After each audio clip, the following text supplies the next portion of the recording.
gouvernement Barnier est tombé, ainsi que son budget violent.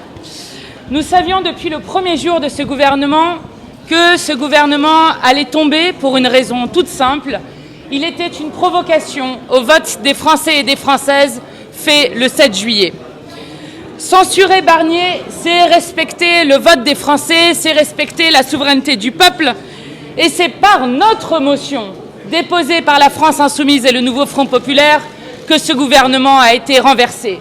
Pas par celle du Rassemblement national qui, comme d'habitude, n'a servi absolument à rien, si ce n'est à nous faire perdre 2 mois, puisque nous avions présenté dès le départ, lorsque ce gouvernement illégitime avait été présenté, une motion de censure en octobre que le Rassemblement national avait refusé de voter, et il avait même voté contre la destitution du président de la République, Emmanuel Macron.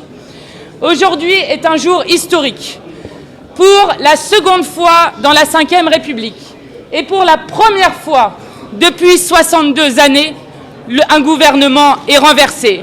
Nous avons donc en quelques mois le premier président de la République visé par une procédure de destitution de l'histoire de la Ve République et le gouvernement Barnier le plus éphémère de toute l'histoire de cette Ve République.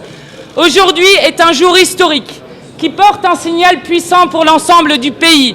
Et ce signal est le suivant. Le seul souverain en République et en démocratie, c'est le peuple. Le seul souverain, c'est ce peuple qui, à tout moment, peut décider que nous pouvons changer le cours de l'histoire. Alors, le gouvernement Barnier a tenté d'échapper à la censure en choisissant le déshonneur. Il aura eu et le déshonneur et la censure. Aucun mensonge n'est venu à bout de cette censure, notamment pour nous expliquer qu'après cette censure, il y aurait un hiver nucléaire qui s'abattrait sur la France, une pluie de sauterelles, des rivières de sang. Non, ce n'est pas vrai qu'au 1er janvier, les cartes vitales s'arrêteront. Oui, il est vrai qu'avec ce budget que nous avons fait tomber, les pensions des retraités seront indexées immédiatement au 1er janvier. Oui, il est vrai, et nous l'avons démontré dans le débat parlementaire, qu'un autre budget est possible. Et le chaos, ce n'est pas nous, c'est Emmanuel Macron qui, depuis 7 ans, a appauvri l'immense majorité sociale du pays, qui, depuis 7 ans, a détruit méthodiquement les services publics, notamment mis à terre l'éducation nationale et les hôpitaux, qui, depuis 7 ans, a mené à une saignée sociale que nous voyons actuellement avec un nombre record de plans de licenciement qui s'annoncent sur les salariés. La censure populaire, pas celle juste institutionnelle, arrive.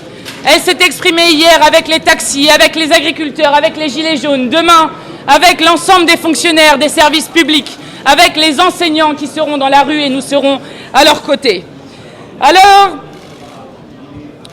aujourd'hui, par la censure de ce gouvernement, c'est toute la politique d'Emmanuel Macron qui est battue. Celle qui a été battue 3 fois dans le résultat des urnes.